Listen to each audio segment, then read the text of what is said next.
Odrysian Kingdom, an ancient Thracian state that existed from around the early 5th century BC to the early 3rd or late 1st century BC.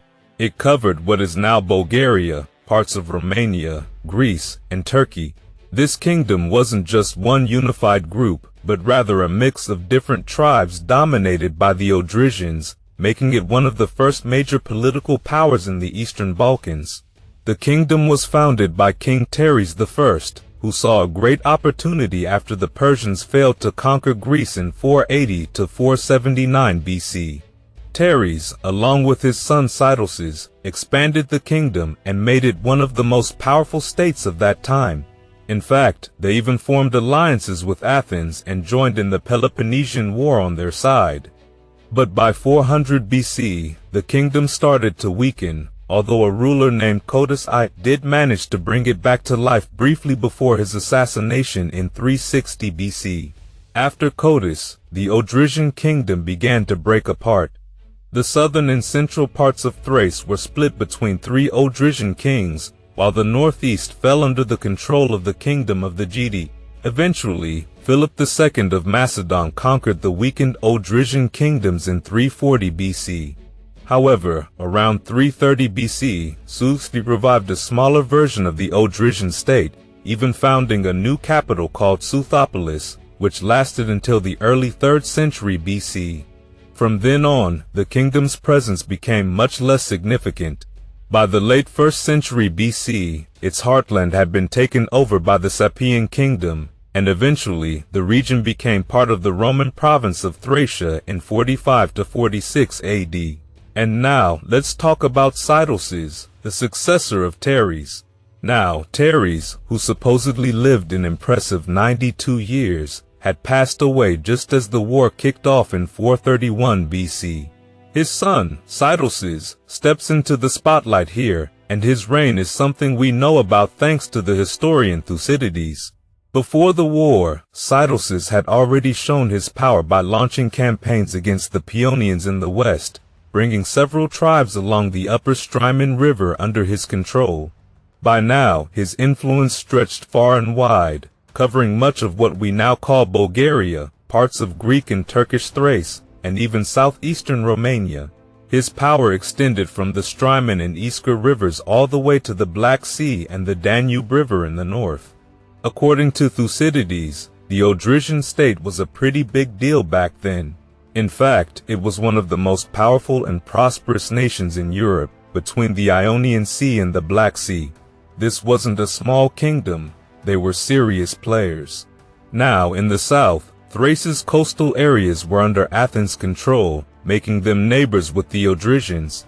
Athens had already been interested in Thrace before 431 BC, but it was in that year they officially allied with Sitalces. This alliance was aimed against Perdiccas II of Macedon. To seal the deal, Sitalces married the sister of the Athenian ambassador Nymphodoros of Abdera, and his son, Sitalces, was even granted Athenian citizenship. Sitalces wasn't just a capable leader, but a smart one too.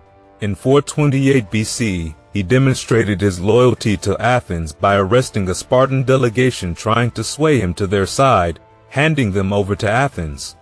Later that year, Sitalces raised a massive army made up of various Thracian groups, including independent tribes, the Gedi, and some Paeonians.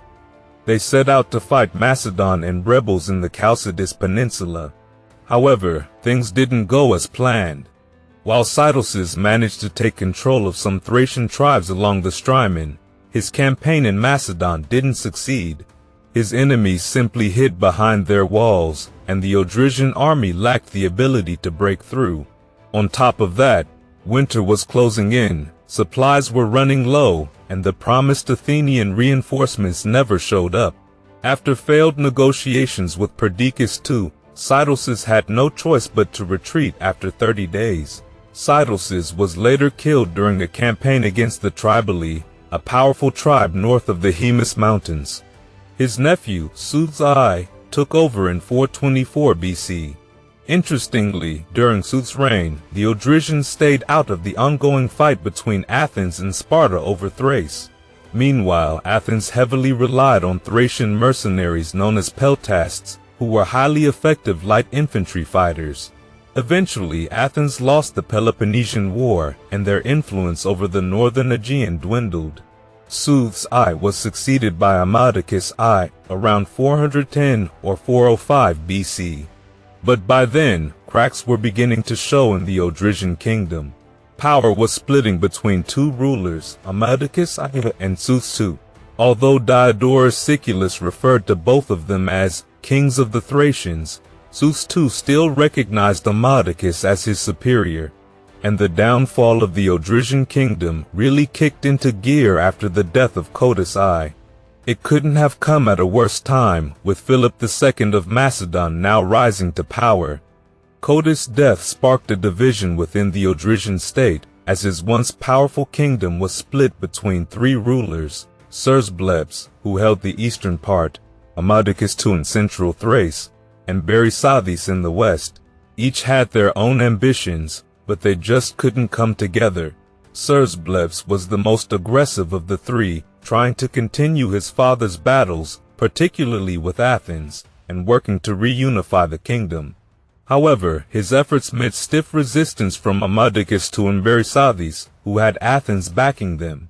In 357 BC, they were all forced into a peace treaty that not only divided the kingdom permanently but also required them to share tributes from Greek colonies along the Aegean and Hellespont with Athens. Despite this, Seuthopolis kept pushing to regain control, leading to a constant state of conflict. Meanwhile, Philip II was keeping an eye on the situation but wasn't too worried yet. In fact, he even worked with Bisanthē early on to deal with a rival for the Macedonian throne. Philip didn't see the divided Odrysian kings as much of a threat at first, especially with them fighting amongst themselves. But by 357 BC, Philip began expanding, capturing important territories like Amphipolis and turning the town of Cronides into the fortified city of Philippi, his base for future invasions into Thrace. Seuthopolis wasn't giving up though. He tried to rally support from Athens and even attempted to take over territories held by Amadocus II and Seuthopolis, Bisanthē's successor. But when Philip stepped in, everything changed. Philip forged an alliance with Amadocus II, marched on Seuthopolis, and by 351 BC, had him trapped. Philip forced Seuthopolis to surrender and took his son as a hostage, slowly breaking down the once proud Odrysian Kingdom. The fighting dragged on for several years, with Philip expanding Macedonian influence over Thrace. By 340 BC, Philip had crushed all meaningful resistance, including Seuthopolis' last-ditch efforts to ally with Thrace II. The Odrysian Kingdom was no longer a major player, and much of its former territory was now under Macedonian control. The Geti, a northern Thracian people, had once been part of the Odrysian state but had become independent at some point, possibly after Seuthes I's death. They continued to grow in power, with their kingdom lasting for about a century. Their capital, Helis, flourished until it met a tragic end in the 3rd century when it was destroyed by an earthquake. And after the death of Alexander the Great, things got pretty intense in Thrace. The area was under Macedonian control, but with Alexander away in Asia, the local Thracian rulers started getting restless. Among them was Seuthes III, an Odrysian leader, who saw a chance to revive the independence of his people. Now, Seuthes didn't start small. Around the late 330s or mid-320s BC, he rallied much of Thrace behind him in a full-on rebellion. His goal was simple: bring back the glory of the Odrysian Kingdom, which had been under Macedonian control for a while. But this was no easy task. Standing in his way was Lysimachus, a former bodyguard of Alexander, who had been appointed satrap of Thrace. A major showdown between these two soon followed, with both sides coming out bruised, but no clear winner emerging. Eventually, Seuthes and Lysimachus reached a kind of uneasy truce. Seuthes got to keep control of the interior regions of Thrace, while Lysimachus maintained his grip on the coastal areas. Even though Seuthes never fully defeated Lysimachus, this agreement allowed him to establish a kingdom of his own. And here's where things get even more interesting. Seuthes didn't just stop at ruling. He wanted to build something lasting. Around 323 BC, he founded the city of Seuthopolis near the Danube River. This city became the heart of his kingdom, heavily influenced by Greek and Macedonian designs. But while Seuthes dreamed of creating a Hellenistic-style kingdom, his realm didn't reach the size or strength of the old Odrysian Empire. His kingdom was small, mostly limited to the northwestern part of the former Odrysian territory. He even minted his own coins, though only in bronze, showing that while he was in power, he couldn't quite challenge the Macedonian economic stronghold. But Seuthes' story didn't end with his death. His city, Seuthopolis, survived for some time but eventually fell, possibly at the hands of the Celts or during Antiochus II's campaign in the Thracian interior. Either way, the once vibrant city was destroyed, and the Odrysian Kingdom started to fade from history. By the middle of the 3rd century BC, Thrace had become a patchwork of small kingdoms and dynasties. The Odrysian legacy lived on in the stories of their heroic leaders and the echoes of their kingdom, but their days as a dominant power in the region were over.